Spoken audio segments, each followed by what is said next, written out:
नमस्कार दोस्तों, स्वागत है आपके अपने यूट्यूब चैनल पर। आज हम लोग एसके झा सर का एएलपी का न्यू प्रैक्टिस सेट आया है 35 सेट का, और हम लोग प्रैक्टिस सेट 1 इस वीडियो में सॉल्यूशन करेंगे पूरे विश्लेषण के साथ, साइंस और जीके जीएस का। अगर आप लोग चाहते हैं कि मैथ और रीजनिंग का भी सॉल्यूशन हो तो आप लोग हमारे कमेंट के माध्यम से अपनी राय ज़रूर बताइएगा। आज हम लोग पूरे साइंस और जीके का सॉल्यूशन करेंगे। ये प्रैक्टिस सेट सभी एएलपी स्टूडेंट को ज़रूर बनाना चाहिए, क्योंकि इसमें जो क्वेश्चन दिया गया है वो प्रीवियस ईयर के आधार पर ही क्वेश्चन इसमें सेट किया गया है, और एसके झा सर खुद इस बुक को तैयार किए हैं। हम लोग सारे क्वेश्चन अच्छे से इस बुक का सॉल्यूशन करेंगे, तो आप लोग डेली एक प्रैक्टिस सेट ज़रूर देखिएगा। अगर आप लोग चाहते हैं कि पूरे बुक का मास्टर वीडियो बनाएं तो वो भी आप लोग अपनी राय कमेंट के माध्यम से हमें ज़रूर बताइएगा। हम लोग इस सेट में प्रैक्टिस सेट 1 का हर एक क्वेश्चन साइंस और जीके का अच्छे तरीके से सॉल्यूशन करेंगे। आपको ये वीडियो पूरे अंत तक ज़रूर देखना है, उसके बाद आपको पता चलेगा कि ये बुक किस प्रकार है। अगर आपको इसका पीडीएफ लेना चाहते हैं तो आप हमारे टेलीग्राम ज्वाइन करके पीडीएफ भी प्राप्त कर सकते हैं। टेलीग्राम लिंक आपको नीचे मिल जाएगा। चलिए, आज हम लोग प्रैक्टिस सेट 1 सॉल्यूशन करेंगे। उससे पहले आप लोग से सिर्फ एक ही गुजारिश रहेगी कि सब लोग इस वीडियो को एक लाइक कर दीजिएगा, और नए हैं तो चैनल को सब्सक्राइब कर लीजिएगा, ताकि हर स्टूडेंट को जैसे वीडियो अपलोड हो उसका नोटिफिकेशन मिल जाए। तो मैं सभी स्टूडेंट से बस एक ही निवेदन करना चाहूँगा कि सभी लोग चैनल को सब्सक्राइब जरूर करिएगा, ताकि आप लोग हमें सपोर्ट करके जो है हमें भी हौसला बढ़ाइएगा। तो सब्सक्राइब करके हमें सपोर्ट ज़रूर कीजिएगा। चलिए, आज हम लोग प्रैक्टिस सेट 1 सॉल्यूशन करेंगे इस वीडियो में। तो चलिए, हम लोग मैथ रीजनिंग का इसमें स्किप किए हैं। अगर आप लोग चाहते हैं उसका भी सॉल्यूशन हो तो आप कमेंट के माध्यम से हमें बता सकते हैं। चलिए, पहला क्वेश्चन है, देखिए ये साइंस का है कि भारत का कौन सा राज्य एलपीजी युक्त धुआं मुक्त राज्य बन गया है। यानी एलपीजी युक्त धुआं मुक्त राज्य कौन सा राज्य बना है? बिहार, हिमाचल प्रदेश, उत्तर प्रदेश, झारखंड। आप लोग को भी 3 सेकंड दिया जाएगा, आप लोग भी इसका आंसर दीजिएगा। चलिए, इसका आंसर हो जाएगा दोस्तों हिमाचल प्रदेश। ऑप्शन बी हिमाचल प्रदेश हो जाएगा, जिसे एलपीजी युक्त धुआं मुक्त राज्य यानी बन गया है। अगर आपसे पूछे कि हिमाचल प्रदेश का स्थापना कब हुआ था, तो 1971 में हिमाचल प्रदेश का स्थापना हुआ था। और अगर आपसे पूछे कि हिमाचल प्रदेश का राजधानी कहाँ है, तो हिमाचल प्रदेश का राजधानी शिमला है। कहाँ? तो शिमला है। इसको भी आप लोग ध्यान रखिएगा। चलिए, अगला क्वेश्चन देखते हैं। देखिए, अगला क्वेश्चन है कि कोई कण आर त्रिज्या यानी आर के वृत्ताकार पथ में गमन कर रहा है। अर्धवृत्त पूरा करने के पश्चात इसका विस्थापन क्या हो जाएगा? तो विस्थापन क्या होता है? तो जो हम लोग दूरी चलते हैं वही विस्थापन होता है। यानी सबसे पहले एक अर्धवृत्त बनाएंगे, और इस अर्धवृत्त के बीच में एक बिंदु होगा, यानी केंद्र होगा। यहाँ से अगर हम लोग दूरी नापते हैं तो ये आर होता है। इधर भी आर हो जाएगा। यानी यहाँ से कोई व्यक्ति चला और यहाँ पे पहुँचा, तो ये टोटल कितना दूरी तय किया? तो आर प्लस आर, यानी 2r टोटल दूरी तय किया है। तो इसका विस्थापन हो जाएगा 2r। ऑप्शन सी हो जाएगा 2r। अगर कोई व्यक्ति मान के चलिए वृत्त है और यहाँ से चालू किया और यहीं पे आ गया वापस, तो इसका विस्थापन शून्य हो जाएगा, क्योंकि यहाँ पे कोई भी दूरी तय नहीं किया है, तो विस्थापन इसका शून्य हो जाएगा।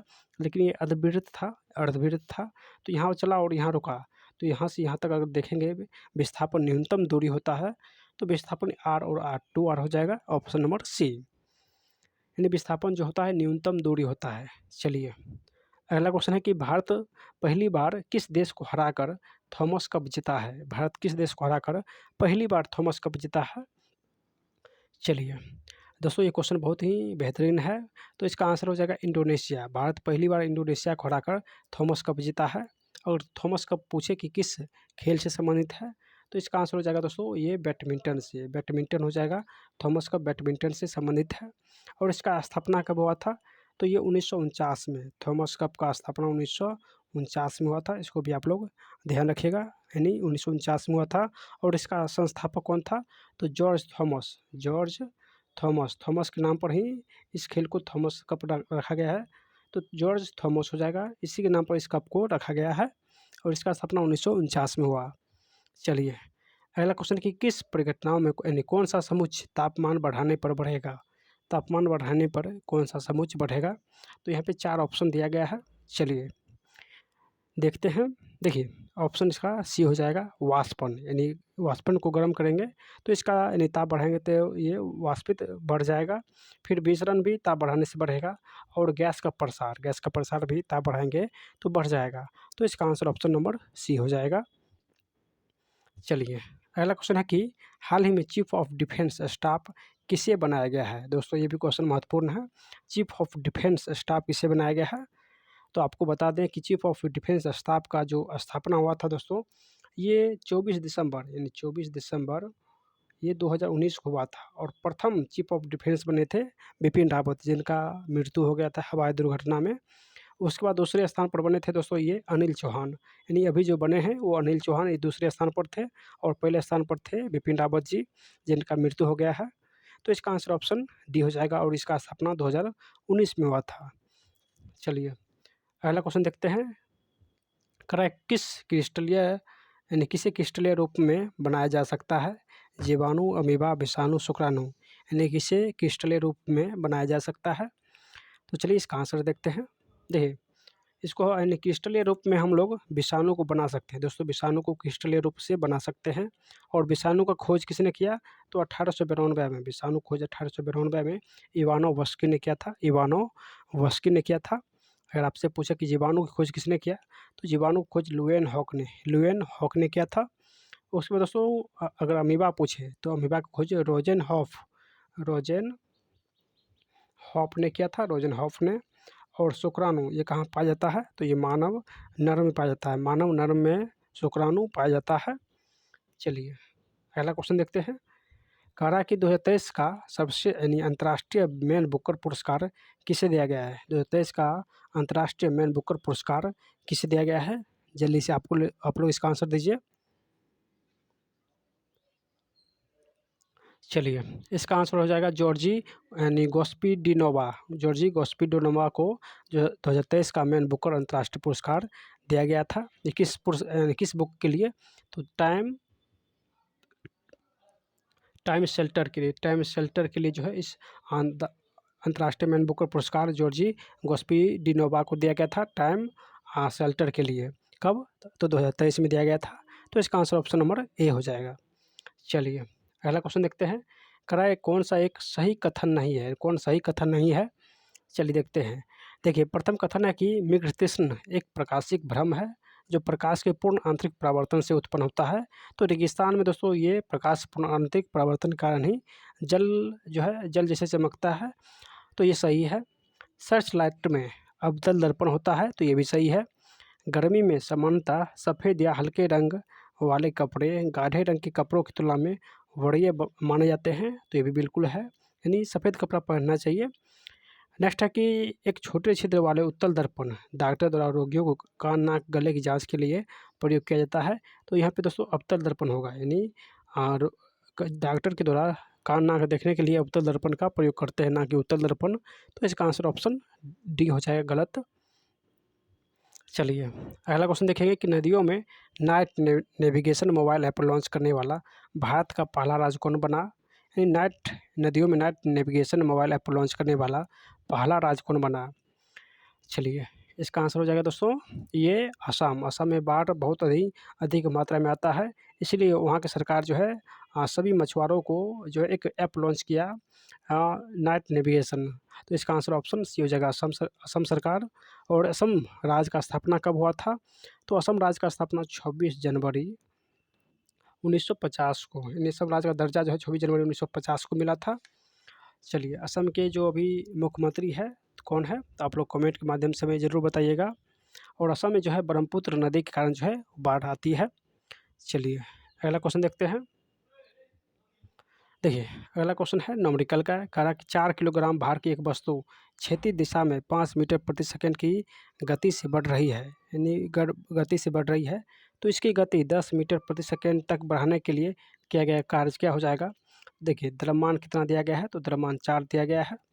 उसके बाद वेग यानी प्रारंभिक वेग दिया गया है 5 मीटर प्रति सेकंड प्रारंभिक वेग दिया गया है। और कह रहा है इसकी गति अगर 10 मीटर प्रति सेकंड बढ़ाना है तो कार्य कितना हो जाएगा। चलिए देखते हैं।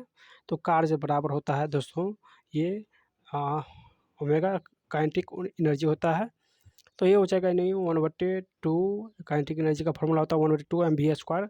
तो m का यानी द्रव्यमान है 4 और वेग हो जाएगा यानी 1/2 mv²। वेग हो जाएगा अंतिम वेग माइनस प्रारंभिक वेग। अंतिम वेग है दोस्तों ये 10, तो 10² यानी 100 हो जाएगा और माइनस प्रारंभिक वेग कितना है तो 5 है, तो 5 है 25 हो जाएगा। तो हो जाएगा 1/2 गुने 4, 100 में से 25 घटाएंगे तो 75 हो जाएगा, यानी 2 से 2 25 और 2 दूनी 4, तो 75 दूना 150 हो जाएगा, यानी इसका आंसर 150 जूल हो जाएगा, ऑप्शन नंबर ए। चलिए अगला क्वेश्चन देखते हैं कि गौतम बुद्ध का जन्म स्थल एक वन था जिसे डैश के नाम से जाना जाता है, यानी गौतम बुद्ध का जन्म कहाँ हुआ, जल्दी से आप लोग इसका आंसर दीजिए। तो गौतम बुद्ध का जन्म हम सभी लोग जानते हैं दोस्तों, ये लुम्बिनी में, कहाँ लुम्बिनी में हुआ था। अब ये लुम्बिनी कहाँ है तो नेपाल में स्थित है। और कब हुआ था तो 540 ईसा पूर्व में हुआ था। और इसके पिता का क्या नाम था तो सुधोधन सुधोधन सुधोधन नाम था। और इसका बचपन का नाम सिद्धार्थ था, यानी गौतम बुद्ध के बचपन का नाम सिद्धार्थ है। गौतम बुद्ध 6 वर्ष के कठिन तपस्या के बाद जो है 35 वर्ष की अवस्था में से ज्ञान की प्राप्ति हुई। कहाँ पर तो फल्गु नदी के किनारे पीपल वृक्ष के नीचे, यानी प से पीपल और फ से फल्गु, पीपल वृक्ष के नीचे फल्गु नदी के किनारे जो है ज्ञान की प्राप्ति 35 वर्ष के अवस्था में हुआ। टोटल 6 वर्ष तक इसने तपस्या किया था, तो इसको भी आप लोग याद रखिएगा। चलिए अगला क्वेश्चन है कि मेंडलीफ की आवर्त सारणी में तत्वों के गुण को उनके डैश के आवधिक स्वभाव माना जाता है, यानी मेंडलीफ जो है ये अपना जो पीरियडिक टेबल बनाया था वो किस आधार पर, तो हम सभी लोग जानते हैं दोस्तों मेंडलीफ जो है पीरियडिक टेबल ये परमाणु द्रव्यमान के आधार पर बनाया था, परमाणु द्रव्यमान के आधार पर बनाया था। और उस समय 63 तत्व ही ज्ञात था, 63 तत्व ही ज्ञात था। अभी जो वर्तमान में 118 तत्व है, अभी टोटल जो है 118 तत्व है। और इसके बाद मोजले आया था, और मोजले ने जो है परमाणु क्रमांक की संख्या यानी परमाणु क्रमांक के आधार पर मोजले ने बनाया था। और मेंडलीफ परमाणु द्रव्यमान के आधार पर बनाया था। तो इसका आंसर ऑप्शन बी हो जाएगा। और ये कब बनाया था तो ये 1869 में बनाया था, तो इसका आंसर ऑप्शन नंबर बी हो जाएगा। अगला क्वेश्चन है कि ब्रिटेन के किस कानून के द्वारा भारतीय प्रतिनिधियों को भारत विधान परिषद यानी इंडियन लेजिस्लेटिव काउंसिल के चुनाव में पहली बार सीटों का आवंटन किया गया था, तो इसका आंसर क्या हो जाएगा दोस्तों। चलिए इसका आंसर देखते हैं। इसका आंसर हो जाएगा यानी भारत परिषद अधिनियम 1892, यानी भारत परिषद अधिनियम 1892 के तहत भारतीयों को जो है पहली बार चुनाव करने का आवंटन यानी अधिकार मिला था, तो इसका आंसर ऑप्शन बी हो जाएगा। चलिए अगला क्वेश्चन देखते हैं। कह रहा है कि ब्रिटेन के किस कानून के द्वारा भारतीय प्रतिनिधियों को भारतीय विधान परिषद में, तो ये सेम क्वेश्चन है, तो विधान परिषद 1892 हो जाएगा, ऑप्शन नंबर बी। चलिए अगला क्वेश्चन है कि भारत को निम्नलिखित में से किस राज्य में सबसे लंबा तटरेखा है, यानी भारत का कौन सा राज्य का सबसे लंबा तटरेखा है, तो हम सभी लोग जानते हैं दोस्तों ये हो जाएगा गुजरात। गुजरात की तटरेखा सबसे लंबी है। टोटल अगर तटरेखा की लंबाई पूछे तो 7516.5 टोटल तटरेखा की लंबाई है, और इसमें से गुजरात सबसे लंबी तटरेखा है। इसके बाद दोस्तों दूसरे स्थान पर अगर पूछे दूसरा स्थान पर कौन है, तो ये आंध्र प्रदेश यानी एपी हो जाएगा। आंध्र प्रदेश का तटरेखा जो है दूसरा स्थान पर है, दूसरा सबसे लंबा तटरेखा है, और पहला गुजरात हो जाएगा। तो इसका आंसर हो जाएगा ऑप्शन नंबर बी, गुजरात। चलिए धातुएं जो है अम्ल के साथ अभिक्रिया द्वारा उत्पन्न करती है, यानी धातु जो है अम्ल के साथ अभिक्रिया करने पर क्या उत्पन्न करता है, तो इसका आंसर हो जाएगा दोस्तों ये लवण और हाइड्रोजन। लवण और हाइड्रोजन जो है धातुएं अम्ल के साथ अम्ल के साथ अभिक्रिया करने पर लवण और हाइड्रोजन उत्पन्न करते हैं। धातु की जो प्रकृति होती है वो क्षारीय होती है, धातु की प्रकृति क्षारीय होती है, और ये चमकदार होती है, अघातवर्धनीयता होती है, तो ये सभी इसका गुण है। और धातुओं के बैलेंस इलेक्ट्रॉन 1 से 2 और 3 तक होता है, यानी और ये पीरियडिक टेबल में बाईं ओर है, ये पीरियडिक टेबल में बाईं ओर होता है धातुएं। चलिए अगला क्वेश्चन देखते हैं कि रेनवियर के नोट्स सूक्ष्म रिक्त स्थान होते हैं जो डैश में पाया जाता है, यानी रेनवियर के नोट्स सूक्ष्म रिक्त स्थान होते हैं जो कहाँ पाए जाते हैं, तो इसका आंसर क्या हो जाएगा, तो इसका आंसर हो जाएगा दोस्तों ये माइलिनीकृत एक्सोन में पाए जाते हैं, ऑप्शन नंबर ए इसका करेक्ट आंसर हो जाएगा। चलिए अगला क्वेश्चन देखते हैं। देखिए कृषि शास्त्र में किसको उन्नत किया जाता है, यानी कृषि शास्त्र में किसको उन्नत किया जाता है। तो इसका आंसर आप लोग जल्दी से सोच के बताइए। चलिए इसका आंसर देखते हैं। देखिए ये पौधे और पशु, यानी कृषि में पौधे और पशु दोनों की जब आवश्यकता होती है तो ये दोनों हो जाएगा ऑप्शन नंबर ए, पौधे और पशु। नेक्स्ट है रीजनिंग का, इसको अच्छे से हम लोग अभी बनाते हैं। चलिए देखिए क्वेश्चन है कि दो प्रतिरोध R1 और R2 के श्रेणी क्रम में संयोजन में कुल प्रतिरोध 4.5 ओम होता है और समांतर क्रम में जोड़ने पर टोटल प्रतिरोध 1 ओम होता है। तो कह रहा है किस ऑप्शन से होगा। चलिए इसको सॉल्यूशन करते हैं।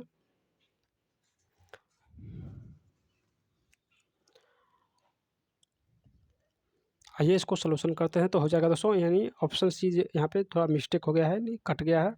तो ऑप्शन सी में है दोस्तों, यानी 1.5 और एक है 3 ओम। 3 ओम अगर हम लोग इन दोनों ओम को श्रेणी क्रम में जोड़ते हैं तो श्रेणी क्रम फार्मूला होता है R बराबर R1 प्लस R2। तो R1 कितना है तो 1.5 है और R2 कितना है तो 3 है। तो इस दोनों को जोड़ेंगे तो दोस्तों हो जाएगा कितना, तो 3 एक 4.5। देखिए श्रेणी क्रम जोड़ने पर 4.5 हो रहा है, तो ये बात क्वेश्चन में कर रहा है। फिर इसको हम लोग श्रेणी क्रम में बैठाएंगे तो श्रेणी क्रम का फॉर्मूला होता है 1/R बराबर 1/R1 प्लस 1/R2, यानी 1/R2। तो एक था 1.5 और एक था 3। तो जब हम लोग इसको श्रेणी क्रम में बैठाएंगे तो ये ऊपर जाएगा 5 दूनी 10, 5 या 15, यानी 2 एक 2 एक 3, 3/3, 3/3 यानी 1 हो जाएगा। तो ये 1 हो रहा है। तो इसका आंसर हो जाएगा ऑप्शन नंबर सी, जिसका ऑप्शन था यानी 1.5 और 3 ओम। तो इसका आंसर सी हो जाएगा। श्रेणी क्रम का फॉर्मूला होता है दोस्तों, यानी R बराबर R1 plus R2 plus dot dot dot dot. फिर अगर समांतर क्रम पूछे तो 1/R बराबर 1/R1 plus 1/R2 dot dot dot, ये समांतर क्रम का फॉर्मूला होता है और ये श्रेणी क्रम का फॉर्मूला होता है। चलिए नेक्स्ट है कि पूर्ण चालक के लिए ऊष्मा चालकता का मान होता है। तो पूर्ण चालक के लिए ऊष्मा चालकता का मान दोस्तों ये अनंत होता है। ऑप्शन ए अनंत हो जाएगा, यानी ए करेक्ट हो जाएगा। चलिए अगला क्वेश्चन देखते हैं कि करा कि तांबे का निम्न प्रतिरोध के कारण इसका उपयोग डैश में करते हैं, यानी तांबे में निम्न प्रतिरोध होता है, इसीलिए इसका उपयोग कहाँ करते हैं, हीटर में। तो हीटर में दोस्तों नाइक्रोम का प्रयोग करते हैं, तो ये ऑप्शन गलत हो जाएगा। विद्युत बल्ब में भी नहीं होगा, टोस्टर में भी ये नहीं होगा। तो सर्च लाइन में किसी भी विद्युत धारा प्रवाहित करने के लिए तांबे का तार का प्रयोग करते हैं। तो इसका आंसर ऑप्शन नंबर सी हो जाएगा। चलिए अगला क्वेश्चन देखते हैं। यूनिवर्सल मानक समय का आविष्कार किसने किया। यूनिवर्सल मानक समय का आविष्कार किसने किया था, जल्दी से आप लोग इसका आंसर दीजिए। तो इसका आंसर हो जाएगा दोस्तों ये रदरफोर्ड फ्लेमिंग ने, किसने, तो फ्लेमिंग ने किया था यूनिवर्सल मानक समय का आविष्कार। ऑप्शन नंबर सी हो जाएगा करेक्ट, ऑप्शन सी फ्लेमिंग हो जाएगा। नेक्स्ट है कि प्रतिरोध को डैश के द्वारा निरूपित करते हैं। तो प्रतिरोध को किसके द्वारा निरूपित करते हैं, तो ऑप्शन क्या हो जाएगा दोस्तों, तो एक होता है V बराबर, यानी R बराबर होता है V/I। V/I फॉर्मूला होता है, ये सभी लोग को पता है। और एक होता है V बराबर W/Q, V बराबर W/Q। तो V का स्थान पर ये मान रखेंगे तो R बराबर हो जाएगा W/Q गुने I, यानी जो प्रतिरोध है ये आवेश कार्य बटे आवेश गुने विद्युत धारा के बराबर हो जाएगा। तो ये किस ऑप्शन में है, तो ये ऑप्शन नंबर देखिए बी में है, कार्य बटे आवेश गुने धारा, आवेश गुने धारा है। तो ये बी ऑप्शन इसका करेक्ट हो जाएगा। चलिए नेक्स्ट है कि एक गोलीय दर्पण द्वारा उत्पन्न आवर्धन निम्नलिखित में से किसके बराबर होता है। तो आवर्धन का फॉर्मूला पूछा है, तो आवर्धन का फॉर्मूला क्या हो जाएगा, तो इसका आंसर हो जाएगा दोस्तों ये प्रतिबिंब की ऊंचाई बट्टे वस्तु की ऊंचाई, प्रतिबिंब की ऊंचाई बट्टे वस्तु की ऊंचाई हो जाएगा, यानी ऑप्शन नंबर 20 का करेक्ट हो जाएगा, 20 का करेक्ट आंसर हो जाएगा। चलिए अगला क्वेश्चन है, करा कि निम्न रासायनिक अभिक्रिया में कैथोड के पास कौन सा उत्पाद बनता है, यानी यहाँ पे समीकरण दिया गया है और करा कौन सा उत्पाद कैथोड के पास बनेगा। चलिए इसका आंसर हो जाएगा दोस्तों ये बनेगा NaOH, यानी सोडियम हाइड्रोक्साइड और H2, ये दोनों कैथोड के पास बनेगा, यानी ऑप्शन नंबर इसका सी करेक्ट हो जाएगा। चलिए अगला क्वेश्चन है कि निम्न में से कौन सा एक पृथ्वी पर जीवन की उत्पत्ति के लिए मूलतः उत्तरदायी है। दोस्तों जीवन के पृथ्वी पर जीवन के उत्पत्ति के लिए टोटल 6 तत्व उत्तरदायी है, टोटल 6 तत्व उत्तरदायी है। इसके बाद जो ऑप्शन में होगा वो नहीं होगा। सबसे पहले ऑप्शन कौन-कौन हो जाएगा, तो एक नाइट्रोजन, फास्फोरस फास्फोरस हो जाएगा, उसके बाद दोस्तों कार्बन हो जाएगा, हाइड्रोजन हो जाएगा, ऑक्सीजन और सल्फर। ये टोटल 6 तत्व है जो जीवन यानी पृथ्वी पर जीवन की उत्पत्ति के लिए मूलतः उत्तरदायी है। इसमें देखिए सोडियम इसमें से नहीं है, तो इसमें सोडियम नहीं है, तो ये गलत हो जाएगा। इसमें देखिए कार्बन भी है, कार्बन है, हाइड्रोजन है, तो हाइड्रोजन भी है, और नाइट्रोजन, इसमें नाइट्रोजन भी है, तो ये ऑप्शन नंबर बी सही हो जाएगा। इसमें देखिए जो कैल्शियम है, इसमें कैल्शियम नहीं है, तो ये गलत हो जाएगा।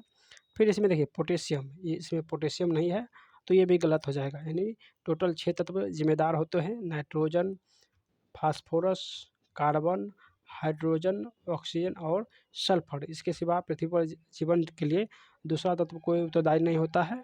तो ये 6 तत्व को आप लोग अच्छे से ये ध्यान रखिए, तो इसका आंसर ऑप्शन बी हो जाएगा। चलिए नेक्स्ट क्वेश्चन है कि कौन सा युग्म सम्मिलित है, यहाँ पे दिया गया है। सिल्वर आयोडाइड जो है हॉर्न सिल्वर कहते हैं, तो दोस्तों ये गलत है। सिल्वर क्लोराइड कृत्रिम वर्षा होता है, ये भी गलत है। जिंक फॉस्फाइड का प्रयोग चूहे के विष के लिए करते हैं, तो ये सही है। यानी जिंक चूहे का विष के लिए जिंक और फॉस्फेट का प्रयोग करते हैं, तो ये बिल्कुल सही है, यानी ऑप्शन नंबर सी हो जाएगा। अगला क्वेश्चन है कि यह देखते हुए कि ऑक्सीजन के 1 मोल का परमाणु वजन 16 ग्राम है, यानी 1 मोल परमाणु वजन का 16 ग्राम है, ऑक्सीजन का 1 मोल 16 ग्राम के बराबर है। तो ओजोन पूछ रहा है, तो ओजोन O3 होता है, तो ऑक्सीजन का तिगुना हो जाएगा, यानी 16 गुने 3, तो ये 48 ग्राम प्रति मोल हो जाएगा। ये ऑप्शन नंबर बी हो जाएगा। चलिए इसमें टोटल इतना ही क्वेश्चन था। अगर आप लोग चाहते हैं कि डेली ये प्रैक्टिस सेट आए, तो आप लोग इस वीडियो को अधिक से अधिक शेयर कीजिएगा, और सभी लोग चैनल को सब्सक्राइब ज़रूर कर लीजिएगा, ताकि हर वीडियो का नोटिफिकेशन आपको सबसे पहले मिले। और अगर आप लोग PDF लेना चाहते हैं, तो हमारा टेलीग्राम लिंक आपको नीचे मिल जाएगा, या आप लोग NKYGK मास्टर सर्च करके भी टेलीग्राम ज्वाइन कर सकते हैं, जहाँ से आप लोग इस बुक को PDF भी ले सकते हैं। तो सभी लोग चैनल को सब्सक्राइब कर लीजिएगा। आपको नेक्स्ट शीट जो है कल शाम तक अपलोड में हो जाएगा, तो सभी लोग चैनल को सब्सक्राइब करके रखिए। चलिए मिलते हैं दोस्तों नेक्स्ट वीडियो में, तब तक बाय।